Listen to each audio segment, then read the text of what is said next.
تھا تب رب کائنات نے قرآن میں کہہ رہا ہے وَإِذْ قُلْنَا لِلْمَلَائِكَةِ اسْجُدُوا لِآدَمَ فَسَجَدُوا إِلَّا إِبْلِيسَ أَبَى وَاسْتَكْبَرَ وَكَانَ مِنَ الْكَافِرِينَ وَقُلْنَا يَا آدَمُ اسْكُنْ أَنْتَ وَزَوْجُكَ الْجَنَّةَ وَكُلَا مِنْهَا رَغَدًا حَيْثُ شِئْتُمَا وَلَا تَقْرَبَا هَٰذِهِ الشَّجَرَةَ فَتَكُونَا مِنَ الظَّالِمِينَ فَأَزَلَّهُمَا الشَّيْطَانُ عَنْهَا فَأَخْرَجَهُمَا مِمَّا كَانَا فِيهِ وَقُلْنَا اهْبِطُوا بَعْضُكُمْ لِبَعْضٍ عَدُوٌّ وَلَكُمْ فِي الْأَرْضِ مُسْتَقَرٌّ وَمَتَاعٌ إِلَىٰ حِينٍ فَتَلَقَّىٰ آدَمُ مِن رَّبِّهِ كَلِمَاتٍ فَتَابَ عَلَيْهِ إِنَّهُ هُوَ التَّوَّابُ الرَّحِيمُ۔ حضرات گرامی ان آیتوں پر اگر میں تبصرہ کرتا رہوں تو رات گزر جائے گی، لیکن بالکل شارٹ میں بتا دو رب کائنات نے جب تک حضرت آدم کی پیشانی میں نبی کے نور کو نہیں رکھا تھا تو نہیں کہا کہ سجدہ کرو، اور جب نبی کے آدم کے پیشانی میں نبی کے نور کو رکھ دیا تب کہہ رہا ہے وَإِذْ قُلْنَا لِلْمَلَائِكَةِ اسْجُدُوا، اے میرے ملائکہ آدم کو سجدہ کرو۔ حضرات گرامی ساری ملائکہ نے سجدہ کیا سوائے ابلیس۔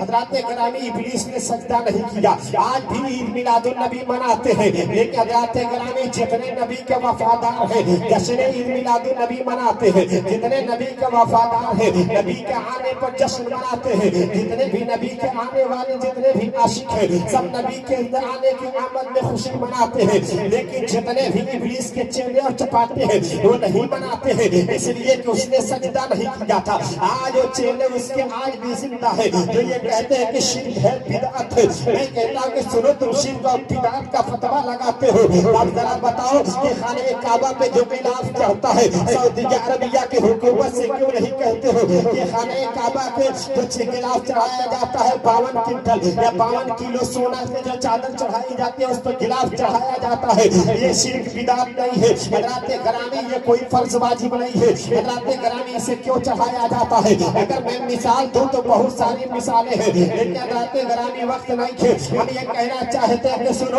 ابلیس نے سجدہ نہیں کیا۔ آج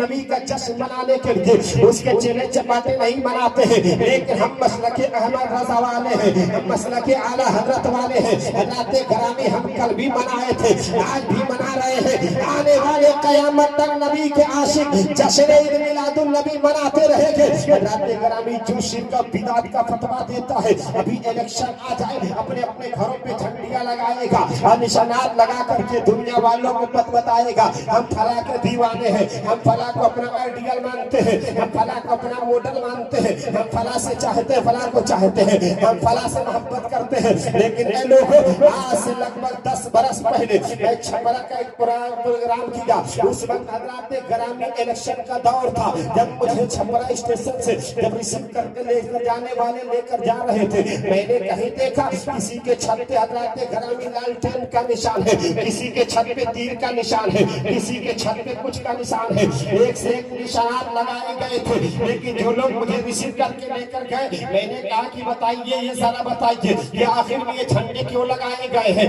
یہ نشانات کیوں لگائے گئے ہیں؟ تو لوگوں نے کہا کہ مولانا آپ تو پوری ہندوستان میں جلسہ کرتے کانفرنسیں کرتے ہیں، کیا آپ کو پتا نہیں ہے کہ جھنڈا کس نے لگا ہے؟ ہم نے کہا کہ پتا نہیں ہے تبھی تو پوچھ رہا ہوں۔ اس نے کہا کہ کسی نے لالٹین کا نشان لگا کر کے دنیا والوں کو بتایا کہ ہم لالو یادو کو اپنا آئیڈیل مانتے ہیں، کسی نے کہا کہ ہم نتیش کمار کو اپنا ماڈل مانتے ہیں۔ لیکن ہم نے جب سنا تو ہم نے کہا کہ آج یہ لوگ شرک و بدعت کا فتویٰ لگانے والے نہیں لگائیں گے کہ یہ جھنڈیاں لگانا شرک و بدعت ہے، حرام و ناجائز ہے۔ لیکن جیسے ہی جشن میلاد النبی کا چاند نظر آئے گا اور نبی کا عاشق جھوم کر کے جھنڈی لگائے گا تو لوگ اسے شرک اور بدعت کہیں گے۔ حضرات گرامی ہم کہتے ہیں ارے یہ شرک و بدعت نہیں ہے، یہ فرشتوں کا طریقہ ہے۔ جب چاند نظر آ جائے ہر ماں بہنوں کو اپنے بیٹوں کے ہاتھوں میں جھنڈی دے دینی چاہیے اور کہنے چاہیے کہ بیٹے اس جھنڈے کو لے کر کے چھت پہ جاؤ اور چھت پہ لے جا کر کے جھنڈی لگا کر کے کھڑا ہو کر کے ذرا وہاں پہ پڑھنی کیا کرو۔ حضرات گرامی بچے ایسے ہی عاشق ہوتے ہیں۔